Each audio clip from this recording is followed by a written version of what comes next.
On this edition of Off the Ice, we'll go one-on-one with Blackhawks stars Patrick Kane and Jonathan Toews, the two young guns who have restored the roar in the Windy City.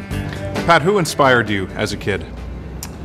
Probably my father, my parents, probably mostly. I mean, growing up, obviously, in Buffalo, my dad had season tickets to Sabres games, so we'd go to a lot of Sabres games, and just kind of fell in love with the game. He never really forced me into it, but when I decided to play, definitely, I guess he saw something from day one or whatever, and definitely pushed me to do the best I could. Were there other athletes or other figures in life that inspired you as well?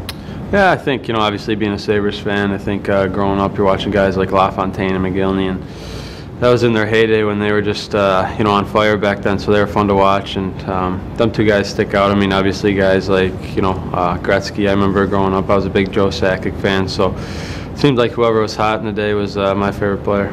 What did you take from them, just watching them, as far as, how you try to be as a player? Yeah, well, I think just watching them on the ice, I think the kind of player and person I am, I feel like I can watch something and then do it right away. So whether it was a move on a breakaway they did or different moves, I would just kind of watch that I could kind of incorporate into my game. Does that apply in all sports that you try? Yeah, I like to joke around that I'm a good basketball player. No one believes me because I'm 5'10", but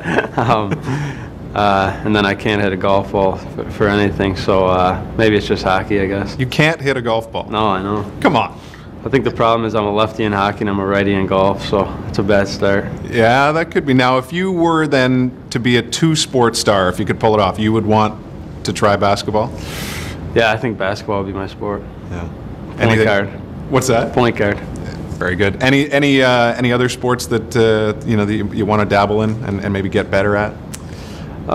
Well, I always kind of, wish I would have gotten lacrosse as a kid. I think that's kind of like hockey, whether it's, on attack or things like that. You're controlling the ball. So all my buddies played that growing up, and I was, pretty much just playing hockey my whole childhood. So that would have been nice to get into.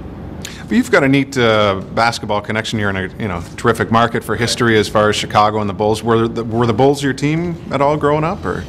Not really. Always liked the Lakers.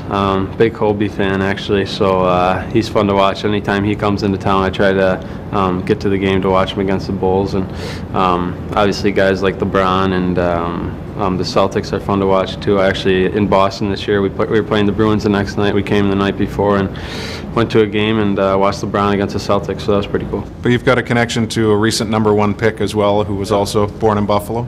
Yep, Greg Oden. It was pretty funny, actually. Met him at a Bulls game, went to a Trailblazers Bulls game that night, and met him before the game. He came out, and probably the total opposite of me. I'm probably, from the first overall picks, I was probably, a 15-year-old looking kid at that time, and he looks like he's 35, so he's like 7 foot, I'm 5'10", so it's funny how things work out, but I guess that year it was two kids from Buffalo going #1 overall. It's pretty cool to see. What is it like interacting with stars from other sports? It's pretty cool. I think, the basketball players are definitely a little bit different than hockey players. They like to kind of stand out a little bit, and they definitely have a personality, that's for sure, but they definitely stick out. I mean, Greg was actually one of the most humble guys I met. He was really down to earth, and, definitely from what you see from his face and probably the way he plays the game is total opposite of the way he is. He's just a real nice guy, kind of, quiet and shy compared to what you see on the court. You're into hip-hop music as well? A little bit. Lil Wayne fan, I guess. A little bit of Eminem when, back in his heyday, but I think these days it's probably Lil Wayne. Now, how is that in the room? Is that becoming a more common vibe in the room before games? Yeah, I think so. I think, techno's probably up there a little bit more these days. Definitely the hip-hop rap songs are up there, and sometimes, Adam Burrish runs our room. He'll throw a nice little love song on to get the boys going. Not before a game or anything, but maybe in the locker room, the morning skate or something that gets the boys fired up. Any favorites? We have a lot of favorites. There's a lot of good ones. As Long As You Love Me, Backstreet Boys. A lot of Backstreet Boys are up there. A couple Instincts too that most guys don't want to say they like, but if you get it out of a few guys, I think they'll say they like it. So I'm one of those guys, I guess.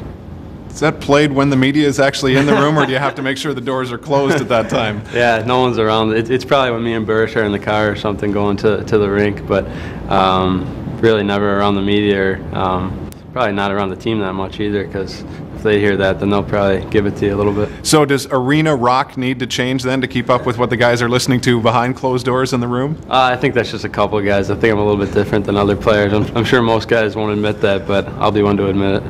Ahead on the show, I like the pressure situations. I like, for me, myself, I love playing in the playoffs. I love playing in that kind of atmosphere.